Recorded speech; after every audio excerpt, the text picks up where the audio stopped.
Halo teman-teman, perkenalkan, saya Riki Gunawan, mahasiswa semester 6. Pada kesempatan kali ini, saya akan membahas tentang Decision Support System atau biasa yang disingkat dengan DSS. Di era digital saat ini, data menjadi hal yang sangat penting dalam berbagai bidang, mulai dari bisnis, pendidikan, hingga pemerintahan. Namun, banyaknya data justru bisa membuat pengambilan keputusan menjadi lebih sulit jika tidak diolah dengan baik. Oleh karena itu, dibutuhkan suatu sistem yang mampu membantu manusia dalam menganalisis data dan memberikan rekomendasi keputusan yang tepat. Sistem tersebut dikenal sebagai Decision Support System. Apa sih itu DSS? DSS adalah sistem informasi berbasis komputer yang digunakan untuk membantu proses pengambilan keputusan, khususnya dalam situasi yang kompleks dan tidak sepenuhnya terstruktur. DSS tidak menggantikan peran manusia, melainkan membantu memberikan alternatif solusi berdasarkan data, model, dan analisis tertentu. Dengan kata lain, DSS berfungsi sebagai alat bantu agar keputusan yang diambil menjadi lebih rasional, objektif, dan berdasarkan data. DSS muncul karena adanya kebutuhan untuk mengatasi masalah pengambilan keputusan yang semakin kompleks. Beberapa faktor yang melatar belakangi munculnya DSS antara lain banyaknya data yang harus dianalisis, keterbatasan manusia dalam mengelola data secara cepat, kebutuhan akan keputusan yang akurat dan tepat waktu, persaingan di dunia bisnis yang semakin ketat. Dengan adanya DSS, proses pengambilan keputusan dapat dilakukan secara lebih sistematis dan efisiensi. Tujuan utama dari DSS adalah untuk membantu mengambil keputusan dalam berbagai hal, seperti mengidentifikasi masalah, mengolah dan menganalisis data, menyediakan berbagai alternatif solusi, membantu memilih keputusan terbaik. Selain itu, DSS juga bertujuan untuk meningkatkan kualitas keputusan serta mengurangi risiko kesalahan. Karakteristik DSS memiliki beberapa karakteristik, yaitu 1. Mendukung keputusan yang bersifat semi terstruktur dan tidak terstruktur.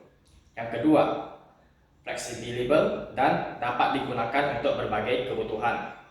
Yang ketiga, interaktif, sehingga pengguna dapat berinteraksi langsung dengan sistem. Yang keempat, menggunakan data dan model dalam proses analisis. Komponen DSS terdiri dari 3, yaitu 1. Manajemen data. Komponen ini berfungsi untuk mengelola data yang digunakan dalam sistem. Data bisa berasal dari database internal maupun eksternal. Yang kedua, manajemen model, berisi berbagai model atau metode yang digunakan untuk analisis, seperti metode SAW, simpelnya additive weighting, metode AHP, analytical hierarchy process, dan metode TOPSIS. Model ini membantu dalam proses perhitungan dan penilaian.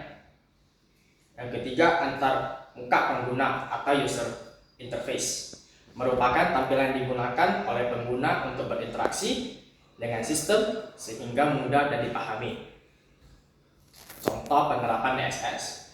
DSS banyak digunakan dalam kehidupan sehari-hari. Di antaranya, bidang pendidikan digunakan untuk menentukan penerimaan beasiswa berdasarkan kriteria seperti nilai, penghasilan orang tua, dan prestasi.